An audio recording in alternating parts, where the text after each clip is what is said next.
swung on and driven. High and deep into center field. The Red Sox are going to the playoffs. Say down.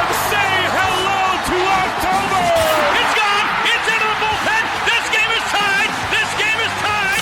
Strike three called. 100 miles an hour. His 11th strikeout. Dale winds. He fires. Swing and a miss. Strike three. It's over. The Red Sox have won the World Championship. All right, welcome back. Play Tessie, episode 363, the official Red Sox podcast of WEEI, presented by Baseball Isn't Boring. Get your merch at bbisn'tboring.com. You can find all our podcasts wherever you get them, and we're Play Tessie. You can find us on the socials at Play Tessie, wherever you get your social media, Twitter, Instagram, TikTok, and find us on YouTube, Play Tessie there as well. Just Gordo and Pat here today. Sox had a chance to sweep the Seattle Mariners, a really good team on the road, which is obviously they play better baseball on the road, so you can't even be like, oh, on the road. They're now 500 on the road and then 12-25 at home. But I was looking at the schedule, and just because I genuinely felt like the exact same as I did setting up for the podcast last week. And I look, and last week it was Sunday, 2 Sundays ago, they lose the Yankee game when they could have swept. It was a 2-gamer, but whatever. Then they get swept by the Rays. And then they win the first 2 games of the weekend series against the Rangers. Chance to sweep, chance to get momentum, lose. And then they get swept in horrendous fashion by the Blue Jays. So same exact thing as the Rays the week before. They then get swept this time during the week by the Blue Jays. But win the first 2 games of the weekend series. Seattle, chance to sweep. I won't say gain momentum this time because I think they need more than a sweep for me to call anything momentum with this group. Lose on Sunday. Fair amount of questionable things happen throughout the game where you only allow 3 runs, maybe with some better defense, better base running, better situational baseball. They could have won that game, but they didn't. They lost the game. And we find ourselves conversationally in the same exact place we were a week ago. But if you find yourself in the same place you are a week ago, that no progress is moving backwards because you're just moving closer and closer and closer to the inevitable sell-off at the deadline. But in the end, I mean, you take 2 out of 3 against the Mariners, it's a positive. The first 2 games of the series were good, but the truth is this team has just dug themselves such a hole that taking 2 out of 3, you can't even enjoy the victory of a series because you need sweeps. You need to string series wins together. And now they're going to Colorado to play the Rockies. They kind of have to, like, if you want to get back into this, those are the type of series you have to sweep. So, yeah, in synopsis, like a good series win, but does it change anything? Like, no, we all still think this team is doomed, dead, some version of that, and headed towards an inevitable sell-off of some variety at the deadline. Yeah, I think you said it perfectly. They're in the same exact position they were last Sunday, but it's a week later into the season. And last Sunday we were saying sell, no momentum, like not the season's over, but the way things are trending, it's not encouraging. And you win the first 2. The first 2 games of the Seattle series is like, that is how this team in a vacuum was supposed to operate this year. Excellent pitching, situational hitting, good defense, whatever. And then Sunday rolls around and they just come out flat. And we've said it for like a month straight. It's the same song and dance every single time. So for me, it's like, yeah, they take 2 out of 3. Great. Could have swept. They're going to Colorado now. If they sweep, I'm still going to be, relatively of the same mind. I don't really see anything happen. I mean, unless they rip off, go for it. Question for you, Pat. If they had swept, would there have been any part of you that said, hey, like, let's see where this thing goes? Because I wouldn't have. Yeah, if they'd swept Seattle, I wouldn't have been there. No, God, no. No, yeah. No, God, no. It'll be the same thing if they sweep Colorado. Like, it's until they go, I'm not until. It would take them winning like 12 of like 16 for me to be like, okay, they might have figured something out. And I don't see it happening. Probably more than that, to be honest with you. Yeah, I've been saying it for basically a month and a half now. This team is not good. You have to sell from this team. But yeah, I mean, it's just they're just kind of running in place, and the place they're in is in a hole. And they're gonna sell. They're gonna sell. The stuff that came out today that we'll talk about, they're selling. It's like I'm trying to think of an analogy here. It's like if you're, okay, bear with me here. You're in a well. No, that's not it. Okay, imagine you're in a room and the water is rising rapidly and you find a way to push it down 2 inches, but it's rising at like 6 inches a minute. It's like, congrats, you pushed it down 2 inches, but guess what? The 6 inches a minute, it's coming up. You're drowning. You're gonna be dead. That's what's going on here. It's like they won 2 out of 3, and there are legitimate things you can point to. I mean, Ranger Suarez carried a no-hitter into the 7th inning. Connolly early, his stuff was up, and Red Sox pitching. Dude, game 2, they let up 2 hits in the first out of the game. 8 2/3 after that, they didn't allow a hit. Like we talk about, and you kind of said it with the whole this was the blueprint, but it's like, okay, we were down 1-0, but Willier hit a 2-run homer, and then we scrapped together singles and hits to get the other runs across the board. And it really does help. Man, it really helps offensively when Caleb Durbin performs. And it's been 20 games now, and he's got a 900 plus OPS in those 20 games, and it really has helped. And I'll pose a question to you after, but you look at those games, it's like, yeah, like that's what this team was supposed to do. But unfortunately, when you're not an offensively strong team, there are just so many different ways. Like if you're not just in your blood winners, there are just so many ways to lose games. Like you see some of these teams like the Brewers, like that's a team that just finds a way to win. The Red Sox don't have that in their blood at this time with these players. So they're, instead of winning like the 3-2 games, like we were hoping going into the season, oh yeah, they're going to win a bunch of 4-2 games, 3-2, 5-4 games. They're losing those games. And so, yeah, they won the series. They won those types of games. What was it? 6-2 in one of them. And what was the other one? 5-1 and 6-2. Yeah. Joe? You're telling me that a lineup with Anthony Siegler leading off aren't winners and that they don't have winning blood in their DNA? Come on. This is the same team that had Mickey Gasper as the leading off, and you still won't call them winners. It's just a lot of inexperience, and there's just not a lot of veteran anything on this team right now. The fact that the leadoff guys is a rotating door of we're trying Gasper, we're trying Yoshida. Of AAA players. Yeah, it really is. Yeah, and I think that's the biggest theme of the year is like Bregman's not having a good year by any means. That leadership, that like been there, done that, I know how to win. That is so sorely missed in this clubhouse this year. Even Ref Snyder's another one. Like Story's kind of like the quiet leader type. I get that. Duran is not vocal, and I would say not a leader either. But it's like when the tough times roll around, there's really no one in the room aside from Contreras, who it's his first year here.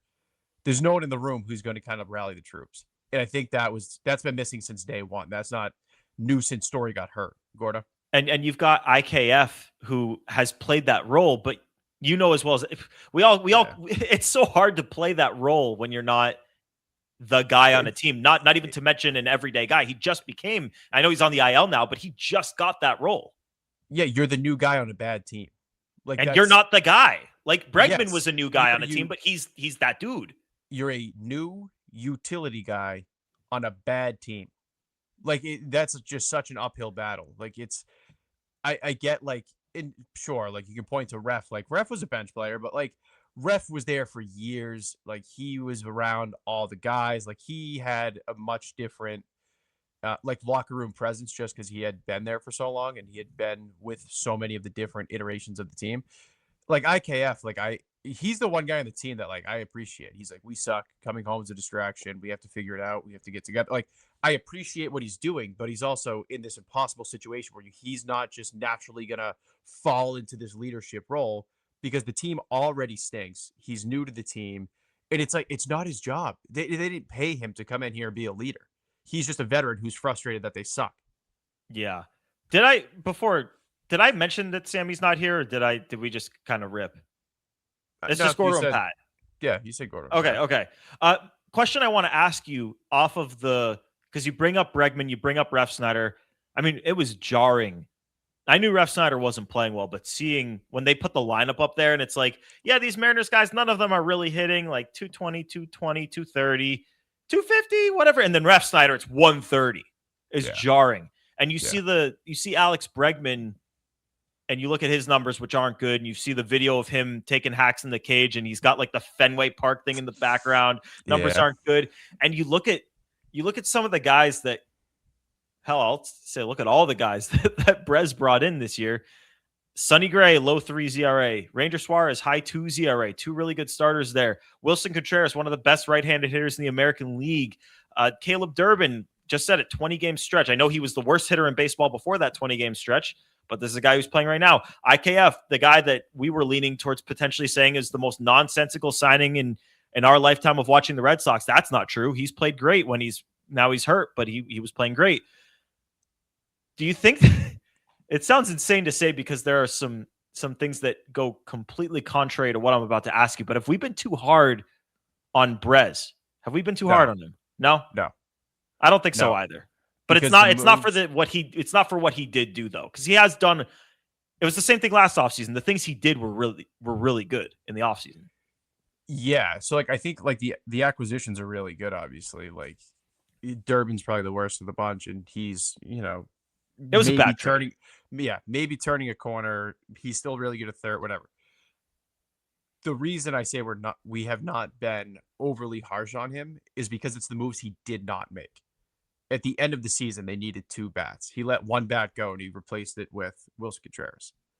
Right. Added like no bats, pretty much. Unless you count Durbin as a bat addition, but like, like a net 0 bat when you needed 2.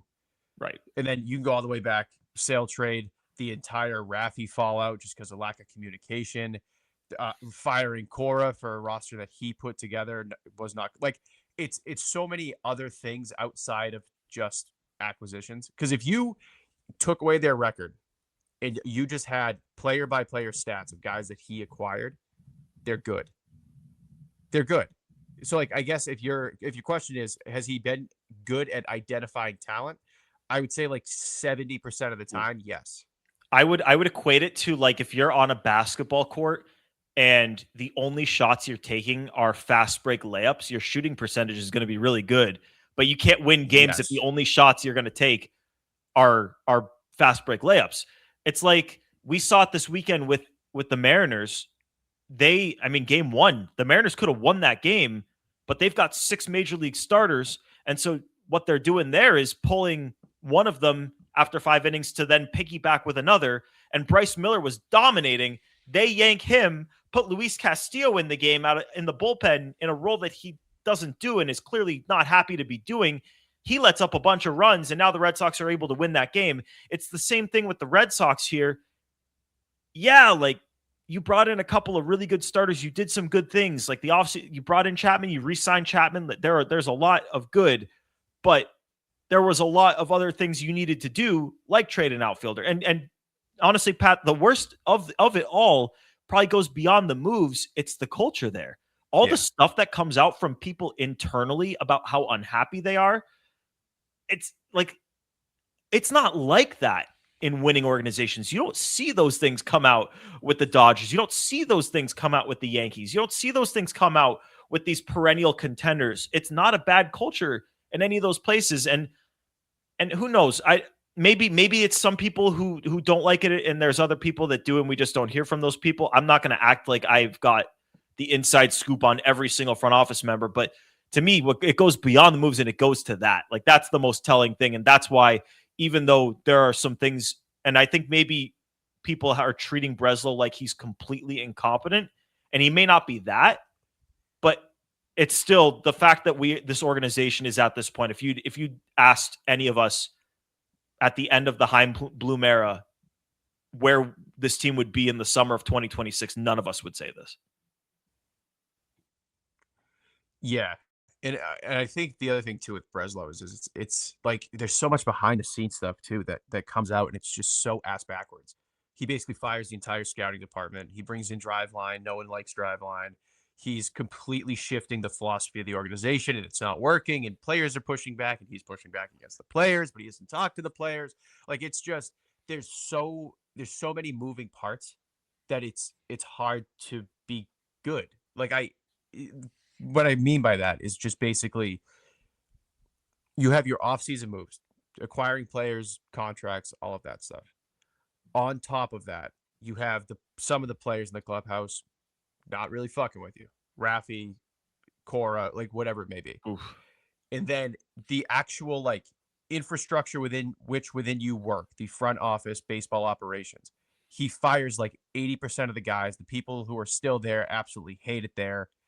And he's just kind of just marching to the beat of his own drum in a bad way. It feels like culturally from what's on the field all the way up to just below Sam and John is just an absolute shit show. Yeah. I mean, he fired the entire coaching staff and it didn't really feel like I'm trying to think of how many other people in the organization, not counting Craig Breslow and not counting ownership, would sit there and tell you that they were behind that.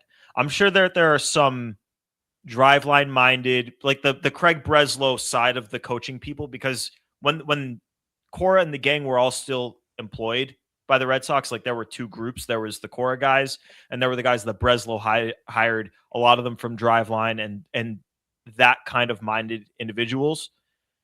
So maybe those guys are happier that their voices are probably a little bit more heard now. But outside of that, the people that have been in this organization for a long time, the players, I don't know. And I don't want to sit here and harp on the coaching stuff because I said it at the time and I'll say it again. I don't necessarily think that moving on from those voices was a bad thing. I just think the timing of it really didn't make much sense. Would it have surprised me if at the end of the year we all agreed it was time to move on from Alex Cora? And even if Craig Breslow kept his job, it was time to have someone that could be aligned. Just give the organization alignment. It was time for that. And I was on record at the time saying I thought that Cora was not necessarily that his voice was going stale, but maybe his love for the job was going stale. And you could see it with his tone with the media. So I'm not going to sit here. I didn't expect anything to change, but I see a lot of sarcastic stuff but they fired the coaching staff. And it's I don't know. I'm not going to sit here and tell you they should have fired the coaching staff midseason. I'm just not sitting here saying that if they'd kept those coaches, things would be any different than they are. Yeah. And the other thing too is even when it happened, it just seems super counterintuitive because they're trying to turn this thing around, get things back on track and all the stuff. The one thing that has been stable in the organization since Breslow took over was Alex Cora. If there was someone who was able to turn those guys around, even though they were playing like shit, if there was one guy or one thing that could have turned the season around, it was probably Cora. So then they fire Cora when they're, whatever it was, 8 games, 9 games under 500. And then they come out and they're like, yeah, we're actually trying to win and turn things around. That is a move to me you make if you're trending toward, let's just kind of blow this up and start from scratch. What about a desperation move, though? It could be the way they framed it was it worked for the Phillies. Yeah, it's true. It did. Yeah. It's sometimes these coaching decisions and the way they framed it, it's we think this team can compete and we're not ready to let this thing go by the wayside. So we're going to make a drastic move to try and right this thing right now. And as you put it, I mean, the Phillies, it worked, but that it works when you've got a really good team that's playing inexplicably a million miles below what they should be playing like. The Red Sox, last year at this time, they go a game above 500, they go a game below 500. They just basically stay 500. It's this team is definitely should be better than a 500 team, but they're playing like a 500 team. This year's team, you look at it and you think roster-wise, offensively, it's not good. Pitching's really good. So they probably should be around 500 on paper-wise, and they're way below 500. So, yeah, best case scenario here is you right the ship to the point of playing like a 500 team. Yeah, and I think you kind of alluded to it. It's in Philly, you had this incredible roster. You had the NL Cy Young, probably co-favorite, top 3 in Christopher Sanchez. Wheeler coming back in unreal rotation. You have Schwarber, you have Harper, you have Turner, you have Crawford coming up. You have all the pieces in place, and it just wasn't working out. And you have Dave Dombrowski at the helm. That's a guy who's been around forever, done this forever. If there's a way to turn it around, Dave, deadline's going to roll around, Dave will do it. Fire Thompson. It's similar, but it's different. The way that Breslow did it it was I know they framed it as like this team is better than we're playing. We want to turn this around, blah, blah, blah. But at the time and even now, it's like, you know what? I fucked this roster up. Someone has to pay the price. It's Cora. And like you said, like if they got through the whole year, they stunk it. It's like, yeah, like something's got to change. Maybe the core, the coaching staff has to go, whatever.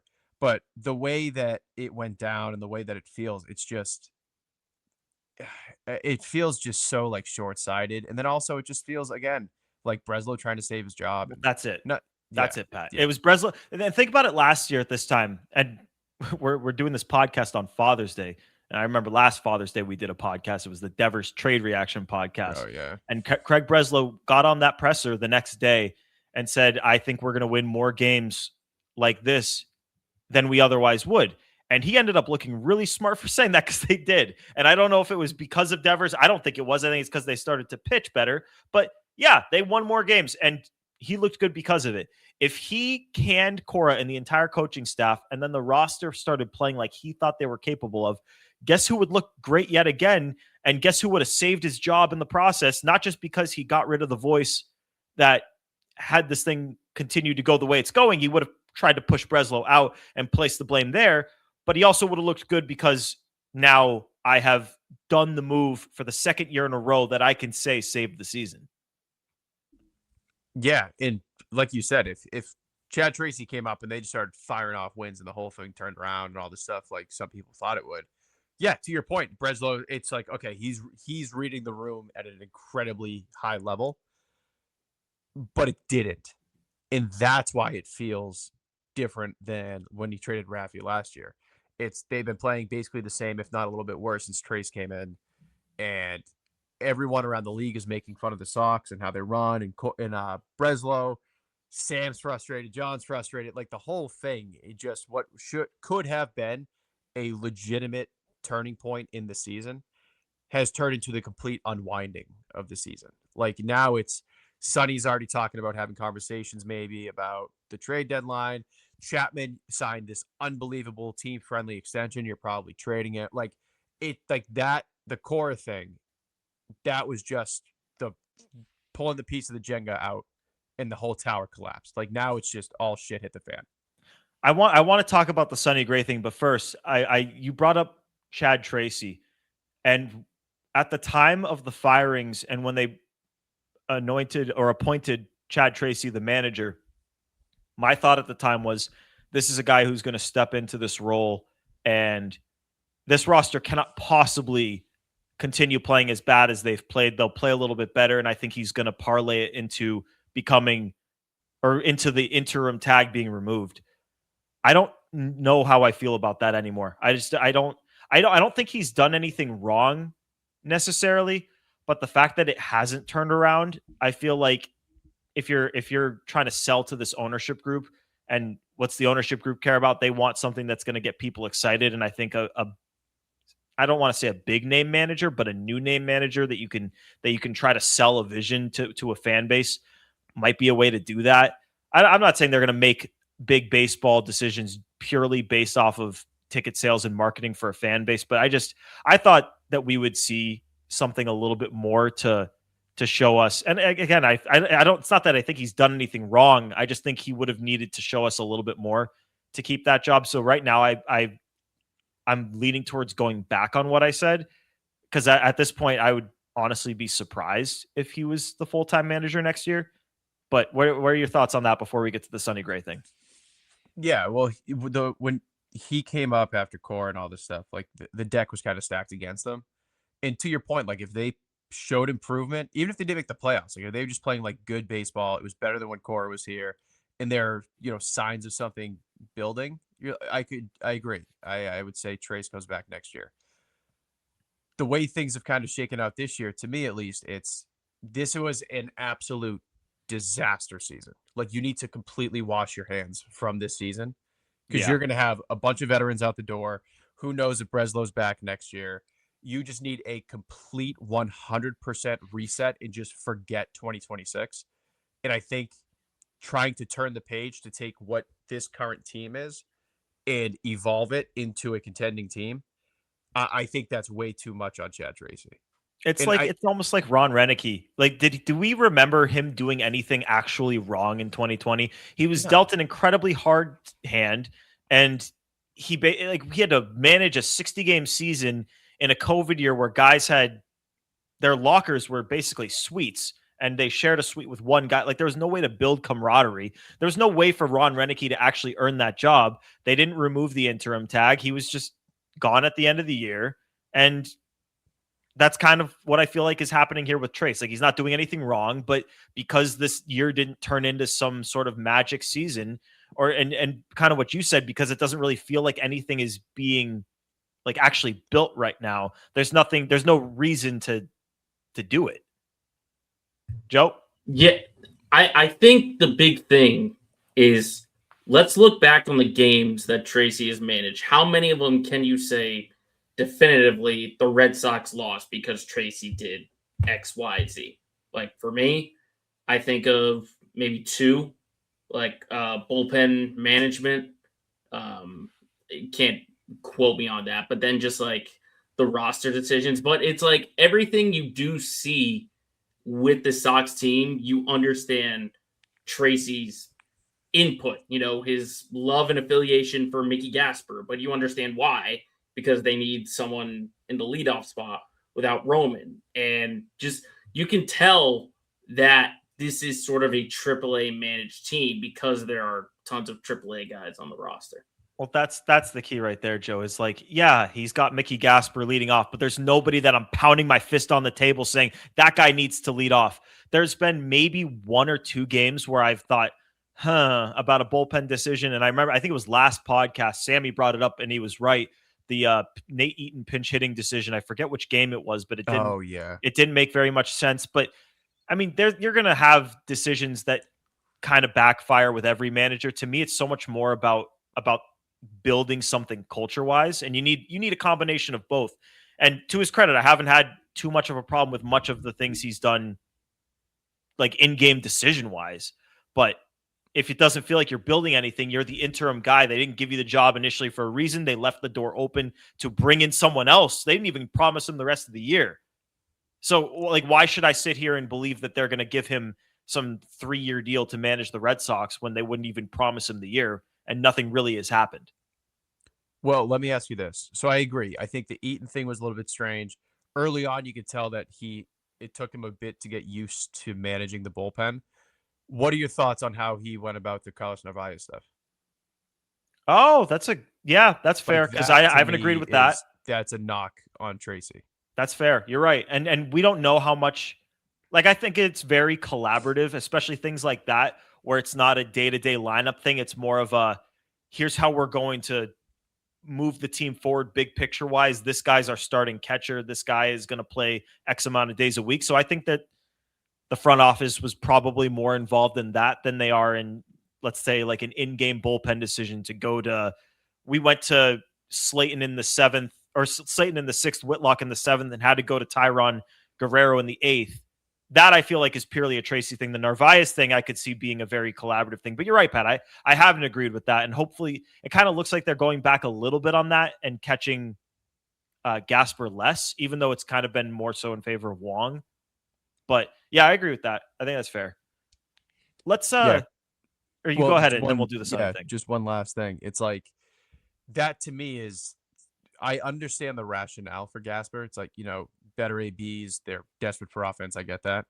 But you're also like, the entire pitching staff loves Narvi, and he's incredible behind the dish, even when his bat's not going. And then to kind of not communicate with him, like, hey, Mickey has a really hot bat right now. We need to get him in the lineup, blah, blah, blah. And it's more of just like you're being phased out without any direct, communication. Like, that to me again is like, is this the manager that you want to basically usher in this next era, I guess, of Red Sox baseball? Because the other thing too is, it's an incredible gamble to bring him back next year, because he's basically shown you nothing, or will show you nothing. I would, knock on wood, will show you nothing for 4 or 5 months, whatever it is, of managing Major League Baseball. If you're like, you know what, we're going to retool the roster, we'll head back into next year fresh. Chad, you're up. He didn't really show any promise. Like, it's a massive, massive gamble. And I get why people want Tracy. He has the familiarity with all the young guys and the AAA guys and the organization. I get all that. But at the same time, it's you need to push forward. Like, you need to put the keys in someone's hand who you trust to take the car and get you where you want to go. And for me, it's not Chad Tracy. No, right. And obviously our minds can change on this. Red Sox going a huge run, make the playoffs. Like, yeah, whatever. On the other side of it, catcher wise though, and granted, we don't know whose idea the whole practicing the challenge system thing was, but whoever, it happened under him, and that has started to work wonders. I mean, it's crazy how much more confident the catchers, and I use it plurally because it's both Narvaez and Wong, look incredibly confident challenging calls right now. And that's honestly part of the reason why I want them catching. I mean, Narvaez catching Connolly early, goes out to give him a mound visit the first inning, saves Connolly early's outing. Like, that could have spiraled quickly. He goes out there, tells him, hey man, like, you're the man, like, you got this. And Narvi, it's crazy. He's a second-year guy, but he was doing it last year as a rookie too. Like, that guy's voice means something. And I don't know. It's nothing against Mickey Gasper. He's been a positive for this team. But there's a difference when Carlos Narvaez is walking out to that mound to talk to you versus Mickey Gasper. It just is. Oh, absolutely. I mean, last year as a rookie, he did an incredible job at it. And then even like when we were down in spring training, like talking to all the guys, like all they ever do is just rave about Carlos Narvaez. Yep. Like, he's just a guy who knows his staff, knows what's wrong. Like, he's just so personable that I think he just knows these guys better than anybody else. And that goes a long way in terms of being a battery in a Major League Baseball game. He's got the great voice for it. Oh, wow. No. Oh my God. He's got the perfect voice for it though. Like, he's a calming presence, but also his words there's weight that comes with his words. When he speaks, you listen. Yes. Yeah. And I think that's the other thing too, is you have basically, it's a year and a half of like that rapport he's built with the entire pitching staff. And then Chad puts in Mickey Gasper, who's playing first base, second base, like he's playing everywhere in AAA. I get, like, he is a catcher. I get that. But if you're Ranger Suarez and you're having one of your not great outings, and Mickey Gasper trots out, he's caught you twice. He's like, hey man, calm down, breathe. Like, calm down, guy. Yeah, it's different when Carlos is out there and he jogs out and he's like, hey, like, and he's like walking him through, like, breathe, you got this, just mix it. Like, the messaging and the rapport is so different between Narvaez and Gasper. It just doesn't sit right with me. Joe? And that you're talking internally. What about externally? How, I want to say it was maybe the last 2 or 3 games that Gasper has caught, teams are running all over him because, as we've probably stated in multiple episodes, he's awful defensively. So other teams understand, oh, we can run on him and we won't do anything about it. So you combine those two, and it, like, a common, no pun intended, but an average Joe can figure out that Narvaez needs to be back there more. Yeah, I mean, Narvaez is leaps and bounds. He's the best defensive catcher on the team, and he's shown you what he can do with the bat. And obviously, I don't think we think he's going to be necessarily who he was in the first half of last year, but there's potential there, and you're not going to unlock that if he's not playing every single day. So that's the one guy on this roster that has a chance to be a long-term presence at catcher for years to come.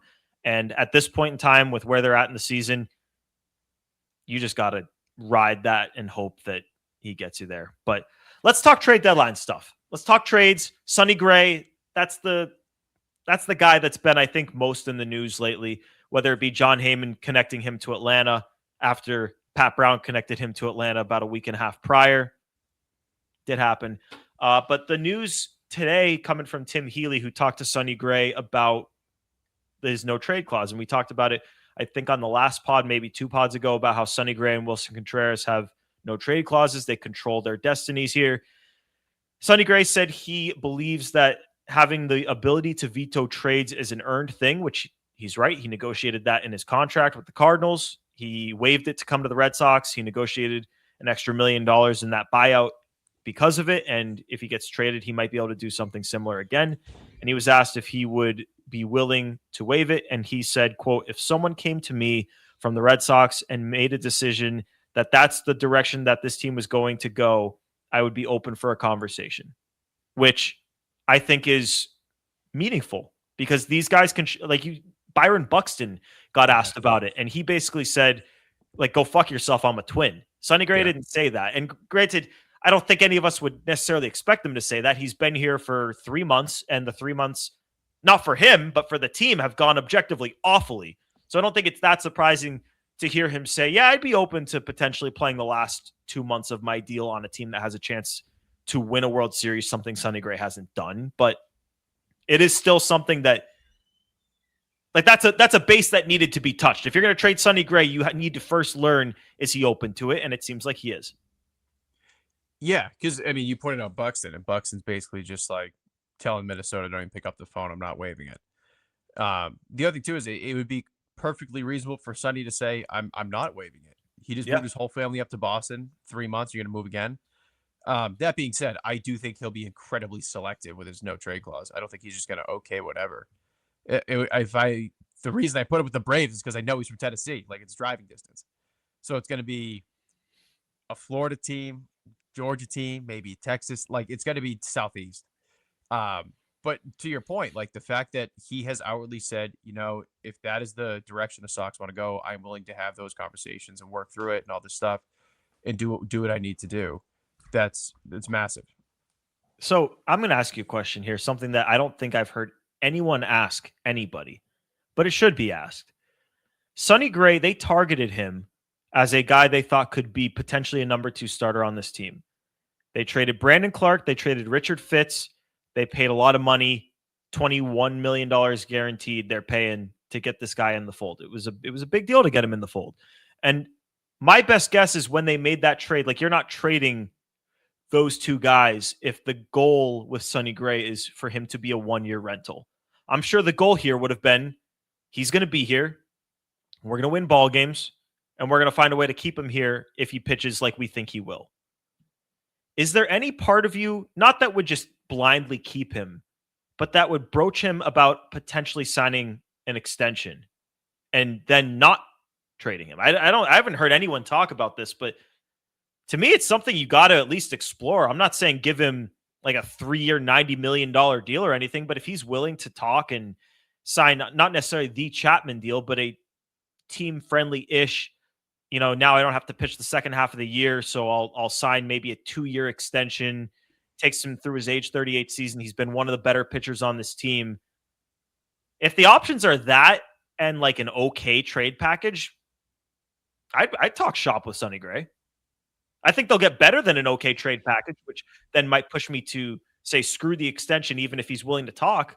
But if trade offers are just kind of okay and he's willing to talk reasonable numbers on an extension, even though they don't even necessarily need him because they've got a lot of pitchers here, we see how quickly that depth evaporates. Like I would want to see what it would take to get him to sign a 2-year extension and then compare that outcome with the trade offers you're getting. Because I don't think it would necessarily be cut and dry trade in that scenario. If he doesn't want to talk extension, then it's cut and dry trade. But if he would talk extension, would you talk that, Pat? I actually haven't thought of that at all.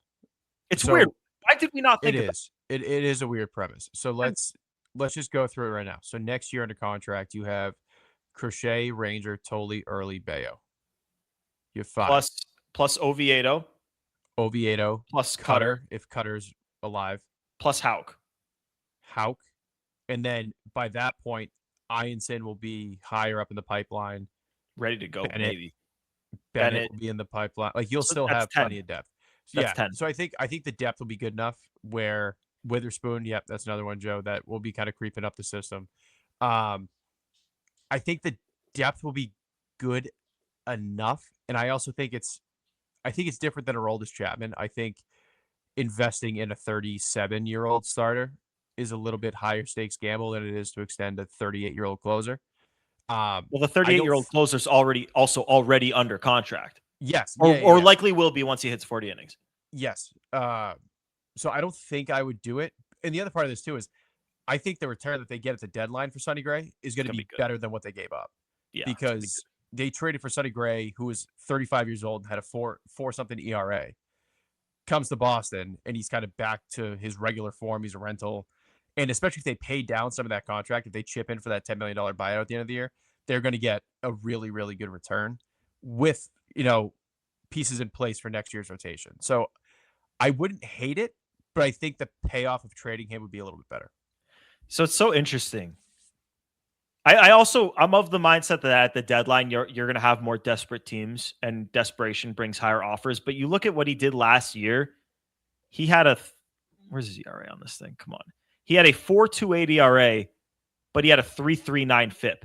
This year, he has a 3.12 ERA, but a 3.88 FIP. So his FIP is a half run higher, but his ERA is more than a full run lower. So now you're going to see just how much teams truly value, because the under the hood stuff was a little bit better last year. And granted, some of that is elevated because his first 5 or 6 starts of the year, he wasn't really getting swing and miss. Since he came back off the injured list, he really is he's been amazing. It's 3 earned runs or less every single time. He's eating innings too. It's not like it's like 4 2/3.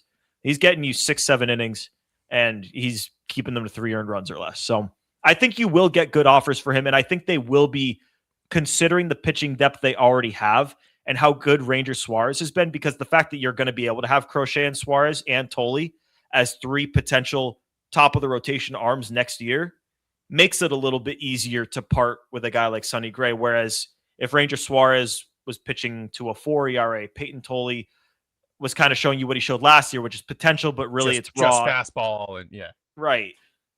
Like that would make it a little bit tougher, because then we get to the offseason and we're having it's the Wilson Contreras argument that I gave last pod and probably the 2 pods before that. Whereas if you trade Wilson Contreras, you're going to get to the offseason and say, man, we need right-handed hitters. If you trade Sonny Gray, you're not necessarily going to get to the offseason and say we need a number 2 pitcher. So it does make it easier to get hopefully like a Merrill Kelly, like the Merrill Kelly trade package from last year. 3 legitimate solid prospects in a team system, which would beat the Sonny Gray package that the Red Sox paid. Like you can get a package like that, and it makes it a little bit easier to say yes, because I don't think you would necessarily enter the offseason thinking we really need another high-level starter. 2 things. So Sonny Gray this year feels like last year's Lucas Giolito on steroids. Like you can know exactly what you're getting. The only difference is Giolito had a lot of points last year, kind of walked the tightrope. Sonny's not really doing that. Sonny's been remarkably consistent. And like that's going to hold tremendous value at the deadline for other teams. The second part of what I was going to say was you said it's not like you're going to trade Contreras, you need a right-handed bat. If you trade Sonny next year on paper, you have 1 right-handed starter. You would have Crochet, Early, Tolle, Ranger, and then Bayo. Yeah, it's also your top 4 starters are lefties. But honestly, in this game, I don't think it's a bad thing. Yeah. I really don't think it is. I mean, maybe it's not ideal for Fenway Park per se, but you look around the league and the Red Sox need a right-handed bat. Guess what? Everyone needs a right-handed bat. That's why Wilson Contreras is going to be such a hot commodity if the Red Sox want to trade him for whatever reason. And I saw someone talk about maybe it's velocity rate related, how somehow lefties are able to hit velocity. I really haven't dug into it, but right-handed hitting is short around the league. So having a bunch of left-handed starters to attack, when you look at the Yankees, like that's a left-handed heavy lineup, and then they have Aaron Judge, but yeah, you want to throw lefties at that team. The Seattle Mariners, they don't hit lefties. Like that's why the Red Sox were able to win this series, hold them at bay, because they threw lefties at them. So it's not necessarily a bad thing, but ideally maybe you'd have a little bit more balance, but at least in terms of the talent level, Crochet's your ace. Ranger Suarez, he's got a sub 3 ERA. He's pitched like a number 2. Peyton Tolle, the sample size is incredibly small, but to this point, he's pitched like a number 3 at worst. And only going to get better. And then from there, Early is, I think, pretty comfortably Connolly's back. Pitched like a 3 or 4, probably a 4. I'm totally good with him at the 4. And then if Bayo figures his shit out, he's a really good 5. And you've got other guys like Tanner Houck. I know we understandably write off Tanner Houck, but that's a guy who we in the Play Tessie era, we were questioning if Tanner Houck is an ace or not. Cutter Crawford, we were talking potential all-star a couple years ago. Like these are guys that, and we're not asking them to be that. We're asking them to potentially be number 5s.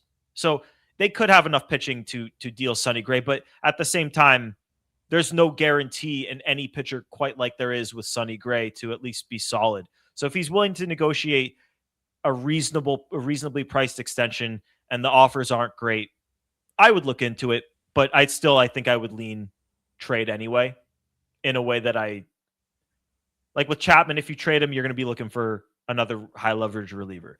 With Contreras, if you trade him, you're going to be looking for another right-handed bat. With Sonny and with Duran, if you trade those guys, that leaves a gap that you already have people on the roster to fill. Yeah. Yeah. You're dealing from a different kind of depth than you have in the outfield. Like long-term depth. Like they're in probably like top 3 in the sport, great positions in terms of starting pitching depth. Even with trading Sonny, like they're in a remarkable spot with pitching depth. So for me, it's kind of a no-brainer to trade Sonny for that reason. And also, realistically, who gets traded at the deadline for starting pitching? It's going to be Skubal, obviously. Art Moreno took Detmers off the block, which is nuts. Awesome. I'm so happy, dude. Yeah. Like, ask yourself, before we talk about the starters that are going to get dealt, what teams are going to be sellers? Like, the Astros said they're going to be buyers. The Orioles are only a couple games out. They're not going to sell. The Twins might sell, but they're only a game out. So right now, they have no one really left to sell if Buxton's not going. You could trade Joe Ryan. They probably should trade Joe Ryan. They should, yeah. Honestly, even if they're in it, they should trade Joe Ryan. Maybe someone trades for a bounce back and Royce Lewis. Yeah, Jeffers. Ryan Jeffers, yeah. Yeah, but again, like if they're in the race, they may not do those things. Like the Rangers are probably not going to sell. The only American League teams outside of the Red Sox that I would say are definitely selling are the Tigers and the Royals, with the Angels being a complete wild card. And then you go to the National League. Obviously, the Rockies are going to sell. Obviously, the Giants are going to sell.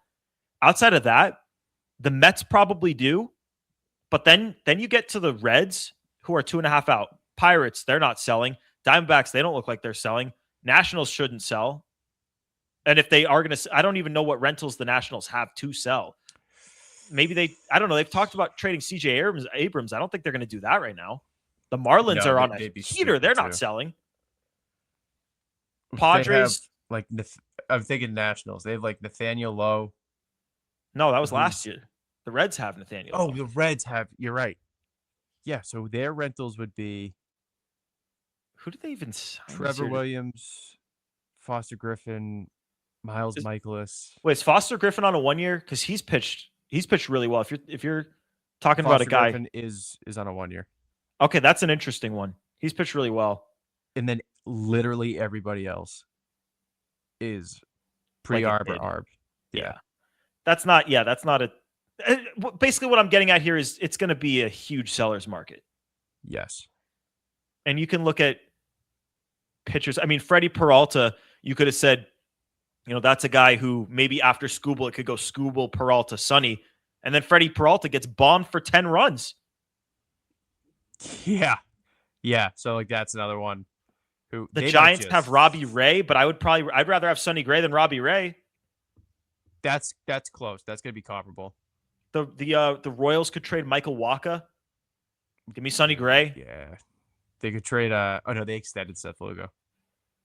So yeah, it's a seller's market. They have Bubic to trade too. They have Bubic, but give me Sonny. Like that's the thing is if you want the highest level player, you're gonna go balls to the wall for Tarek Skubal. If you miss out on him, I think Sonny Gray's the next best. I think he's been better than Freddie Peralta. The Royals actually have a couple of decent trade chips that are kind of interesting.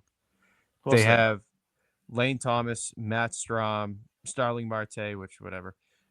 Jonathan India, no one's Jonathan India. Chris Bubic, John Schreiber. And then they also have like Carlos Estevez with the club option.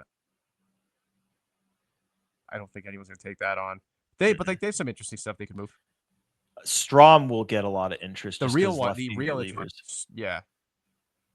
interesting one is Toronto, because if Toronto ends up selling, they won't sell. I don't think they will. They're getting healthy now. They're playing better ball now than they were. Like that's a team. They're going to go for it. Dude, they have a ton of free agents after this year. Yeah, but it's like in a way that's not good because it's going to free up. It's guys that are making money. I know it's going to free up because after this year they have Springer, Gosman, Bieber, Yimi Garcia, Scherzer, Patrick Corbin, and Dalton Varsho off the books. Oh God. Yeah. So How many of guys, those names are even like it's just kind of Dalton Varsho? That's one where I'm thinking. So coming off the books, so just kind of doing some quick math on what those guys are making, they'll have roughly, dude, This is why they could pay all these guys in the offseason. they're gonna have like 85 million coming off the books. That's insane.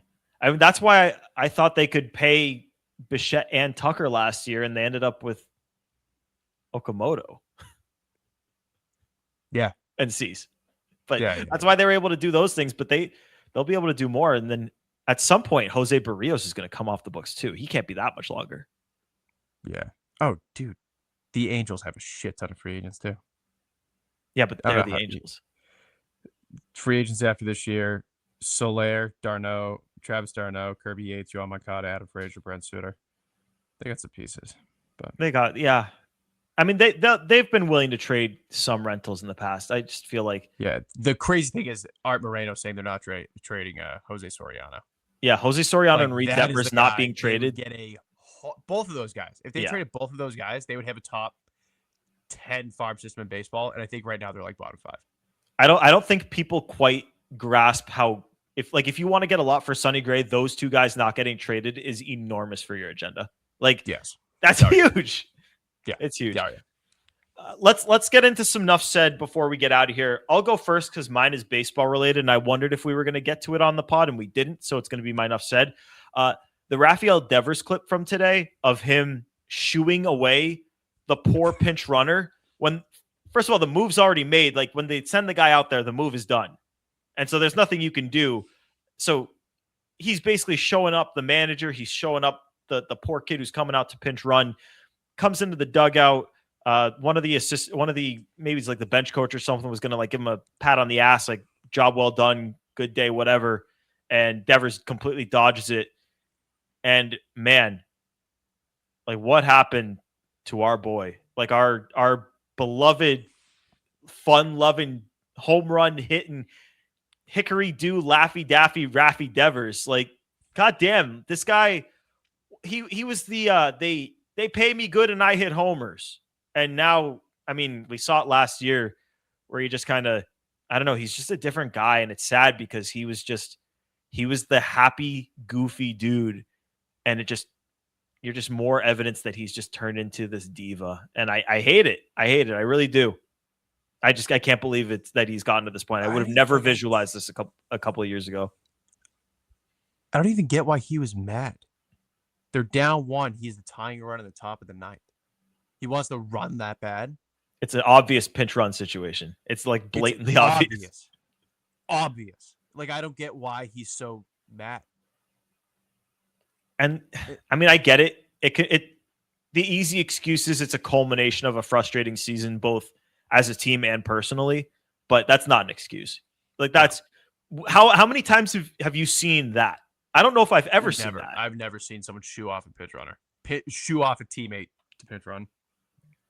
Did you okay, Joe, you go ahead. Well, I was just two things. So I quote tweeted this on Twitter, and I had someone respond saying that I don't condone his behavior, but it appears to be another case of miscommunication that he went to. He DH Friday because of soreness in his leg. The manager probably thought it was still an issue when Raffy felt okay and didn't want his bat to be removed if the game went to extras. And for that, I call bullshit. But the second thing is there are still people out there that defend Rafael Devers. And I'm not saying like defend Rafael Devers, but literally give him a clean slate with everything that happened to the Sox. Like we've had this discussion far too many times over the past year. Gordo, you literally mentioned it happened on Father's Day last year. And It's kind of ironic that it happened on this year. But to say that Devers is completely absolved and he's justified and acting like a diva and a bitch and all this stuff is ludicrous. It's absolutely ridiculous that there's anyone who can think that Devers is squeaky clean out of everything that's happened in the past year and a half. Yeah, Joe, the first comment, the guy that commented, I feel like that's an easy cop out. I mean, I'm sure there was some sort of miscommunication related to that, but guess what? whether there's a miscommunication or not, it's still showing up your manager. It's still showing up the poor kid that's running out to pinch run for you. What is he supposed to now? Like this is the big star, the $300 million man that's shooing you away. Who are you? Like, no, what? The manager told me to come out here, but he's shooting me. Like, where do I go? Like, you can't put him in that spot. And yeah, I mean, do I think the Red Sox should have traded Rafael Devers? Absolutely not. I think they should have worked things out with him in the offseason. These are two separate conversations, but it is obvious that Rafael Devers is a different guy since he got paid. And I'm not going to sit here and tell you that it was definitely the money that changed him, but you can kind of sense a pattern. Right before the contract, he was our goofy Rafi Devers, and after the money, and maybe it has something to do with Xander Bogaerts leaving. I don't know. Maybe it has something to do with the way he felt he was treated with the third base stuff, or the way he thought he was promised something and maybe didn't have good relationships with management. But the fact that it's carried over to the Giants too, I don't know. It sucks because I loved Rafi. He was maybe my favorite player on the team. Honestly, was my favorite player for years. But I mean, there's only one guy that gets a free pass to do whatever he wants for me, and it's Manny Ramirez. Rafi, I love Rafi, but he doesn't get that same pass.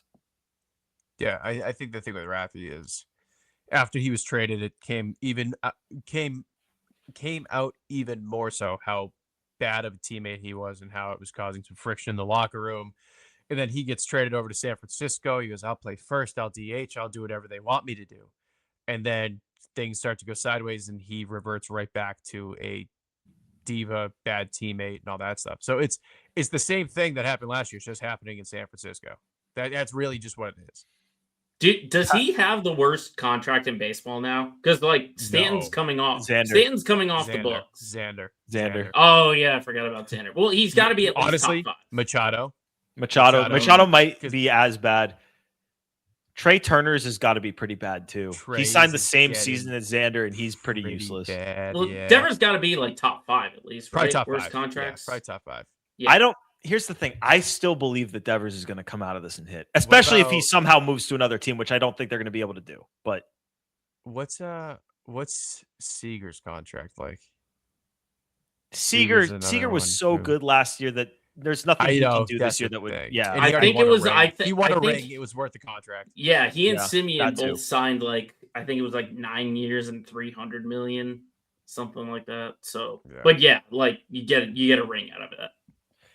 What did you think of Alex Cora's tweet? So he tweeted at 6:03 p.m. and it said but, and then the zipped lips emoji. And everyone, I feel like, is assuming it's about Devers.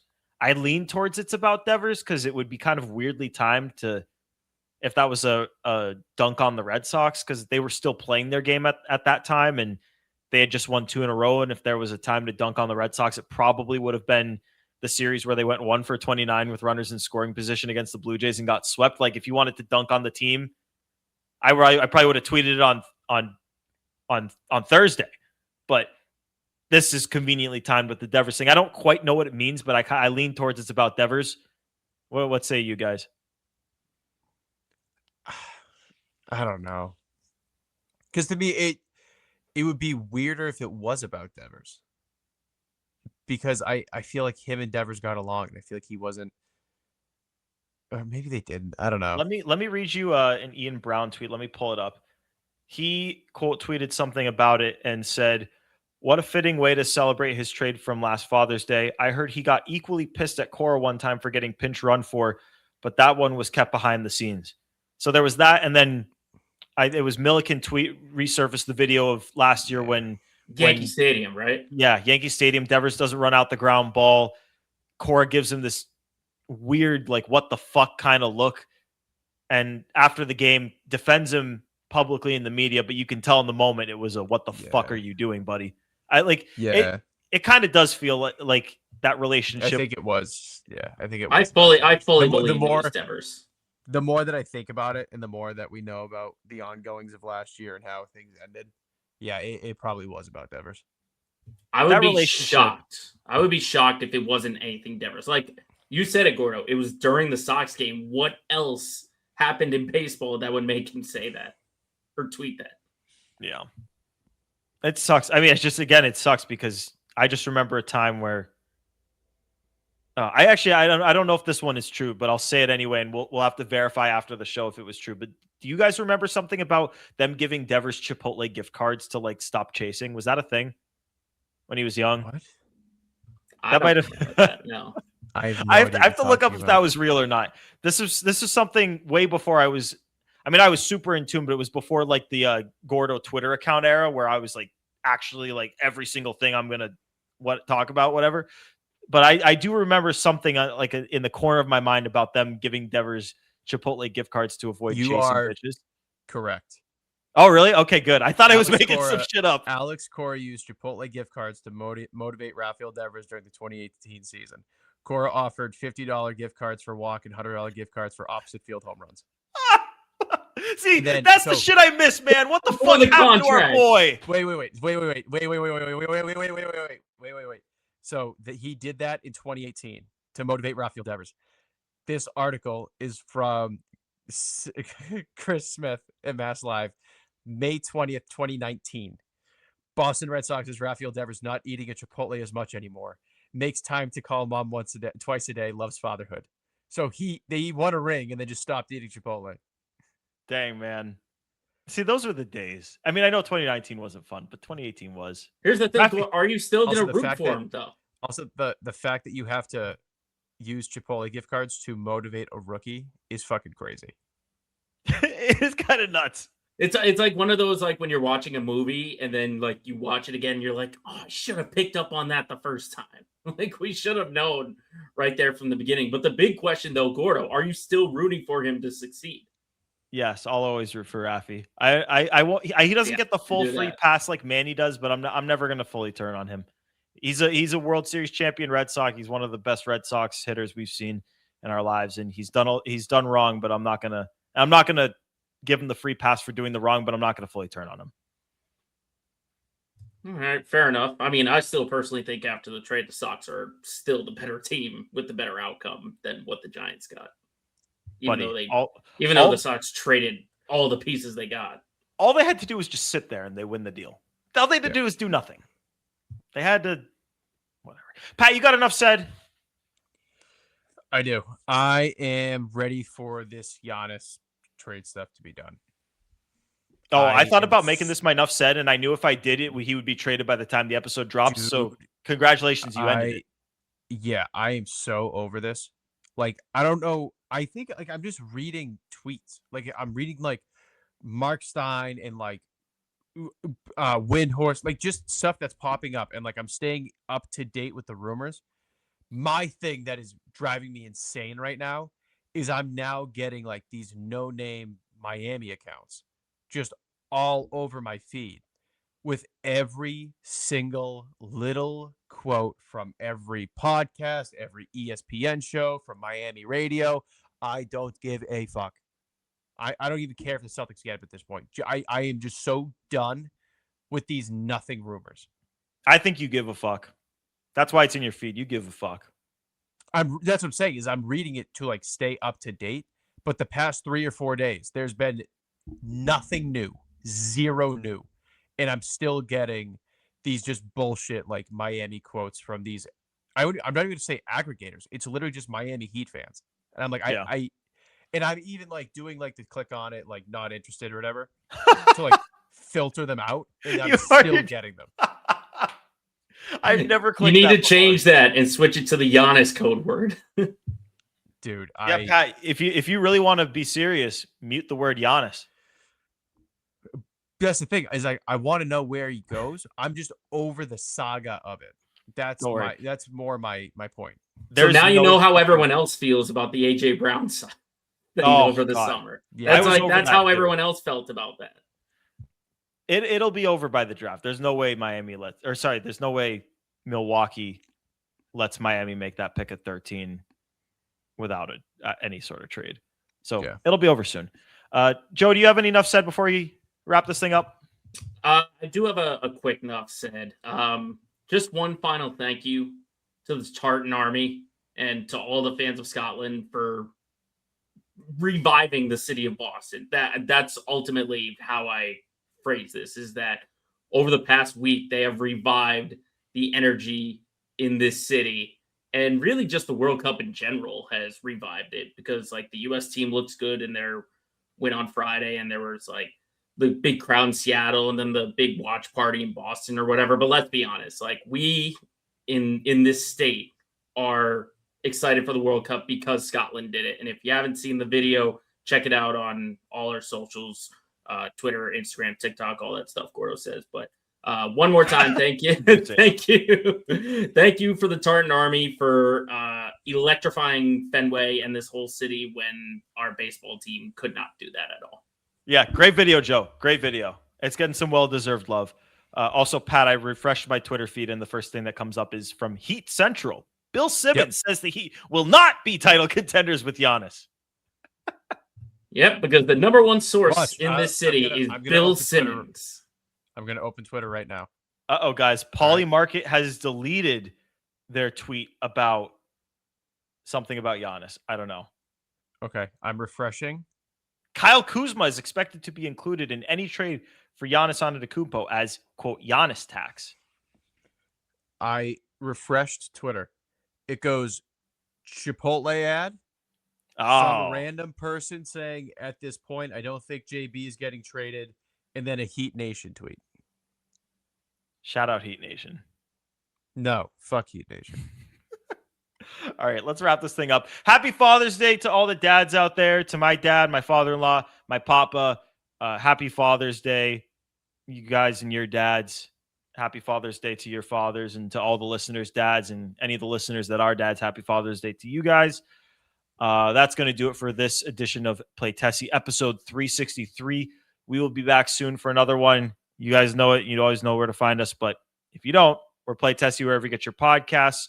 We are at Play Tessie on the socials, Twitter, Instagram, and TikTok. You can find us on YouTube. Remember, we are presented by Baseball Isn't Boring, and you can get your merch at bbisn'tboring.com. For Pat, for Joe producing, it is Gordo here for Play Tessie. Thanks for tuning in. This has been episode 363. We'll be back soon. Peace.